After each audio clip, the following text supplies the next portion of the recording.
quarter life crisis itu juga minim, gitu ya. Ya, jadi tadi kan Bapak mengatakan bahwa jika seseorang itu sudah menentukan tujuan hidupnya dari awal itu insya Allah menuju atau ke quarter life crisis itu sangat minim. Nah, pertanyaan saya, kalau misalnya Pak, kita sudah menentukan tujuan hidup dan tiba-tiba kan kayak seperti ini ada pandemi yang sangat lama, itu otomatis kan, wah, berasa tujuan hidup yang sudah kita tata itu ambiar ya, kayak tugas-tugas sekarang ini ambiar sekali Pak. Nah, itu gimana Pak cara kita agar tetap bisa kekeh atau kokoh untuk menghadapinya Pak? Oke, jadi kalau misalkan sudah ada tujuan hidup dan kemudian bagaimana merealisasikan, ini kemampuan kita beradaptasi Mbak. Kemampuan kita untuk beradaptasi, dan kemampuan beradaptasi dipengaruhi oleh kreativitas kita, dipengaruhi oleh pola belajar kita. Jadi setiap diri kita itu punya kemampuan kreativitas dan kemampuan belajar, hanya setiap orang tingkatnya beda-beda. Jadi belajar itu maksud kalau dalam istilah psikologi ya, belajar itu bukan belajar materi, tapi belajar itu belajar pengalaman. Nah itu menentukan. Nah, misalkan tadi tujuan hidup itu kan sebenarnya idealitas kita. Nah sedangkan ketika idealitas itu diterapkan dalam kehidupan kenyataan, biasanya ada beberapa bagian yang terbentur. Nah maka bagaimana kita dituntut untuk fleksibel. Maka kemudian dalam tujuan hidup itu sebenarnya tidak hanya cukup membangun tujuan hidup saja. Nah, tujuan hidup itu kan ada jangka pendek, jangka panjang. Nah, itu dibagi Mbak, jangka pendek, jangka panjang. Dan kemudian alangkah baiknya disertakan cara untuk mencapainya. Jadi actionnya seperti apa?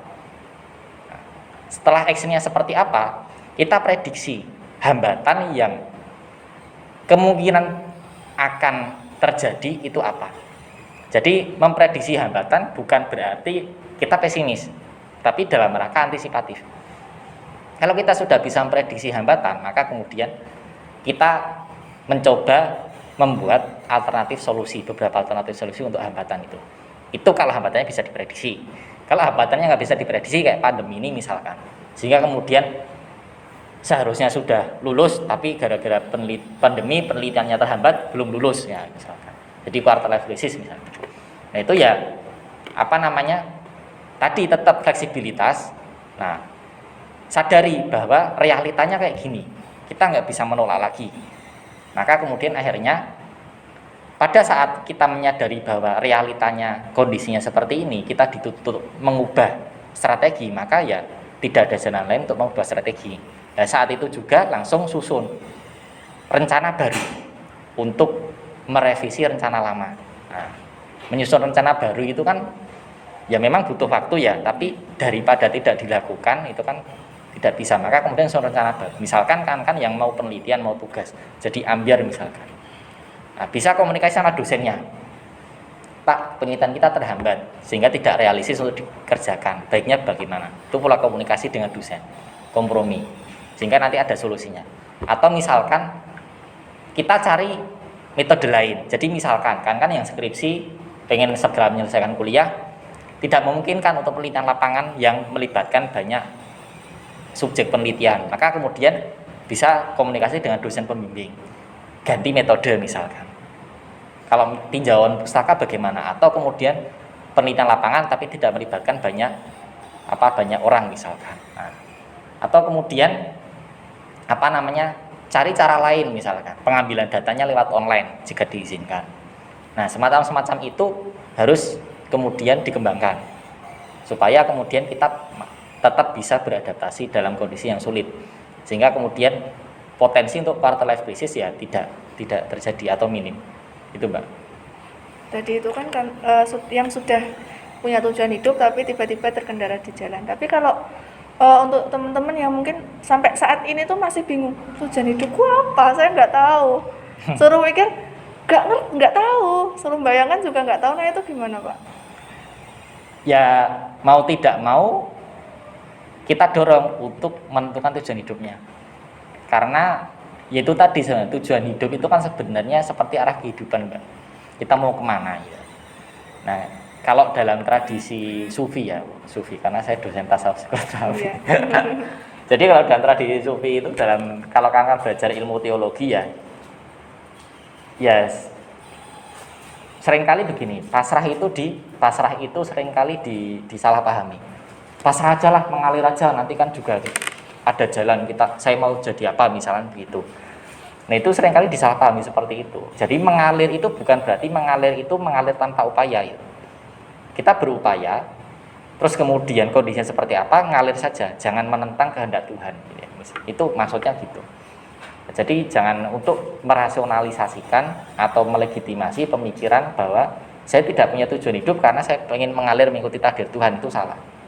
Karena sering yaitu tadi sekali lagi tujuan hidup itu penting. Maka ketika kawan-kawan menyadari tidak punya tujuan hidup, ya berlatihlah untuk menyusunnya. Kalau misalkan susah untuk jangka panjang, jangka pendek dulu. 1 tahun ke depan itu mau ngapain? Atau kalau misalkan 1 tahun ke depan itu nggak tahu mau ngapain, paling tidak 1 semester lah gitu, 1 semester ke depan itu mau ngapain. Jadi sebenarnya tujuan hidup itu ya gampang-gampang susah, tapi kalau kemudian kita punya contohnya itu gampang. Misalkan 1 semester saya harus punya IPK 3, sekian. 1 semester ke depan saya harus lulus ujian munakosah misalnya gitu. 1 tahun ke depan saya harus punya pekerjaan A misalkan gitu. Nah jadi spesifik, jadi gampang susah. Gampang jika kemudian tadi kalau kita tarik lagi, gampang jika kita sudah tahu kondisi internal kita. Kalau kita belum tahu kondisi internal kita ya susah. Karena ya tadi, saya mau jadi apa ke depan, itu kan seringkali tergantung dari tadi minat bakat tadi.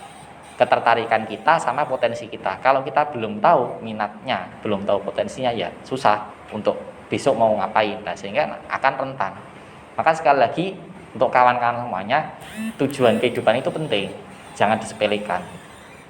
Meskipun sebenarnya tujuan hidup itu ya tidak bisa 100% dilaksanakan. Ya tadi, kalau ada hambatan bisa direvisi kemudian cari jalan lain. Tapi kan tetap tujuan akhirnya sama.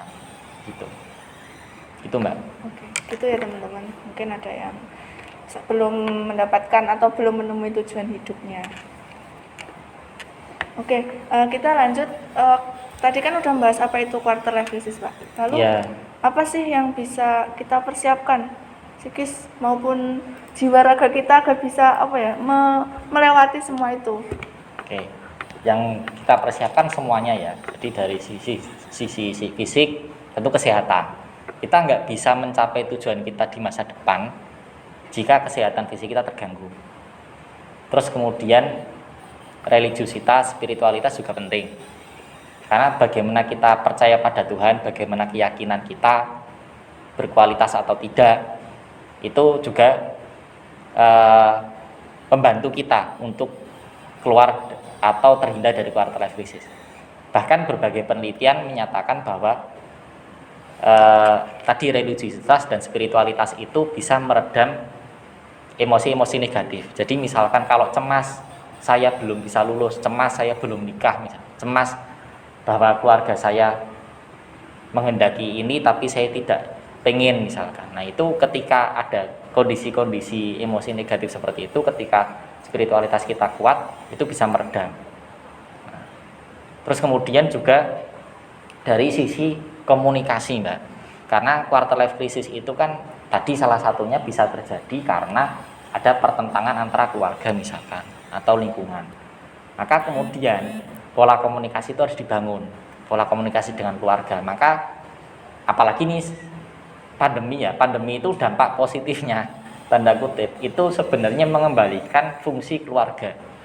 Otomatis semuanya di rumah dan kemudian semuanya berpotensi terkena gangguan psikis karena ya itu tadi cemas, bosen di rumah dan sebagainya, tertekan karena tugas, terus bapak ibunya juga tambah kerjaan. Kalau kerja di kantor itu kan ya gampang fokus ke kerja, tapi kalau di rumah harus kerja tapi juga harus ngurusi anaknya, harus ngurusi pekerjaan rumah, semuanya stres, semuanya semuanya frustasi, bosan dan sebagainya. Nah belum lagi nanti ada salah paham. Nah, kita pegang HP terus padahal sebenarnya kita itu kuliah tapi disangka main HP terus misalkan begitu. Nah itu kondisi pandemi ini hikmahnya dalam tanda kutip yaitu mengembalikan fungsi dan peran keluarga. Bagaimana kemudian komunikasi itu harus terjalin. Terus kemudian saling mendukung. Nah, itu ketika kita komunikasinya baik dengan orang tua, terbiasa berkomunikasi dengan orang tua, ada hubungan emosional dan kemudian saling terbuka. Nah, itu nanti quarter life crisis juga akan bisa dihindari. Misalkan ada pertentangan, entah pertentangan studi, pertentangan kerja, atau pertentangan jodoh, atau pertentangan ekonomi dan sebagainya, bisa dikompromikan dengan keluarga. Nah, kemudian itu yang dipersiapkan pola komunikasi. Dan kemudian juga tadi yang perlu dipersiapkan adalah mulai sejak saat ini silahkan kita mendalami potensi kita apa, kita pengennya ke depan apa yang perlu dipersiapkan. Tadi tujuan tadi, potensi tadi, dan kemudian juga kreativitas kita. Maka sebenarnya setiap permasalahan di dalam hidup ini jangan disepelekan, karena setiap permasalahan di hidup ini memberikan kita pelajaran untuk bagaimana ini tadi, supaya kita bisa berpikir fleksibel dan kita bisa bersikap adaptif. Bagaimana kalau saya punya rencana ini, tapi kalau realitanya seperti ini, saya harus bagaimana? Nah, itu bisa membantu di quarter life crisis. Contohnya tadi misalkan, ada seseorang yang hobinya bermusik. Nah, ini mohon maaf ya, tidak menyempelekan hobi bermusik ya, tapi kemudian hobi bermusik itu di satu sisi menjanjikan jika kemudian dia benar-benar berupaya keras dan ada tangga panjang, ada jalan yang sangat panjang. Tapi kemudian kalau kerja sebatas bermusik biasa, yaitu nggak akan bisa, sulit untuk misalkan untuk mencukupi kebutuhan finansial. Sehingga kemudian seorang itu beralih dari kerja dengan hobinya bermusik terus kerja di yang lain. Nah, itu fleksibel, keterampilan untuk mengkompromikan antara idealitas dengan realitas. Dan kemudian keberanian mencoba yang harus dipersiapkan dari sekarang. Karena quarter life crisis seringkali muncul karena keengganan seseorang untuk mencoba upaya apa yang harus dilakukan. Nah, keberanian mencoba harus diupayakan, harus dilatih mulai dari sekarang. Dan membuka diri dari saran. Kalau misalnya kita masih bingung, kita buka diri dari saran orang lain. Saya itu sebenarnya sebaiknya jadi apa? Kalau kamu melihat saya itu sebaiknya jadi apa? Misalkan begitu. Meskipun sebenarnya pengambilan keputusan tetap berada diri kita. Saran itu hanya sebatas pertimbangan saja, bukan mutlak untuk diikuti, hanya pandangan. Dan kemudian apa yang harus dipersiapkan juga, berhenti membandingkan. Sekali lagi, membandingkan boleh, tetapi tidak menjadi parameter mutlak. Nah, seringkali orang itu kan, yaitu makanya saya itu seringkali ngomong ke kawan-kawan, jangan sering mengatakan sesuatu hal pada orang lain yang sebenarnya seringkali yang dikatakan itu belum dirasakan masalah, tapi kalau sudah dikatakan jadi masalah. Misalkan begini, seringkali misalkan saya usia 25 itu belum nikah dan saya enjoy, tapi gara-gara ditanya, kok belum nikah misalkan begitu, gimana kok belum nikah? Lah karena banyak yang tanya, banyak yang ngomong gitu, si itu 25 tahun udah punya anak satu misalkan begitu. Itu kita jadi terbebani, jadi quarter life crisis gitu. Jadi bermasalah. Makanya hati-hati dengan omongan. Seringkali ada GJK, terus kemudian dibalik. Nah, si itu 40 tahun sudah meninggal, kok kamu masih hidup gitu. Seringkali ada GJK kayak gitu. Nah, kemudian juga sadari bahwa semua butuh proses. Kalau misalkan kita menyadari bahwa kita sedang berada di tahap quarter life crisis, syukuri saja. Artinya itu kesadaran untuk berubah, daripada kemudian sebenarnya seseorang itu sudah berada tahap mana tapi dia nggak nyadari. Makanya kalau kan merasa sedang bosen ya misalkan, atau mohon maaf ya misalkan cemas, saya harus ngapain, saya mau ngapain ke depan, terus kemudian saya harus sudah mapan, saya harus sudah punya pekerjaan. Meskipun secara psikologis mungkin terbebani ya, tapi sisi positifnya itu adalah kesadaran awal untuk kemudian bagaimana kan harus berbuat. Maka kemudian setelah itu silahkan berproses. Dan kemudian apa yang harus dipersiapkan quarter life crisis itu adalah untuk meminimalisasinya, masyarakat harus tahu bahwa dinamika manusia sekarang berbeda dengan dinamika manusia zaman dulu. Contohnya tadi misalkan zaman dulu usia sekian itu pasti kemudian sudah mapan kerja, karena kerja itu zaman dulu sederhana, yang penting ada penghasilan. Dan kemudian image kerja zaman dulu itu harus setia, harus loyal. Tapi anak zaman sekarang nggak bisa. Kalau zaman dulu itu kan orang kerja pindah-pindah itu akan dapat raport merah karena tidak loyal, dan kemudian dia tidak bisa dianggap tidak bisa beradaptasi. Tapi anak zaman sekarang yaitu tadi orientasi kerja itu untuk aktualisasi diri sama hobi, sehingga kemudian dia tidak betah di satu kerja pindah ke yang lain, pindah ke yang lain. Nah, masyarakat harus paham, salah satu contohnya seperti itu, harus paham kondisi anak-anak muda zaman sekarang, supaya kemudian tadi tidak memberikan banyak tekanan pada usia-usia rentan quarter life crisis itu, sehingga kemudian quarter life crisis tidak dapat dinilai atau dapat diminimalisasi. Bahkan akan lebih baik jika orang tua atau masyarakat memberikan pendampingan ketika memasuki usia 20 tahun atau bahkan sebelum 20 tahun, sehingga kemudian keluarga juga turut mempersiapkan, masyarakat juga turut mempersiapkan gitu.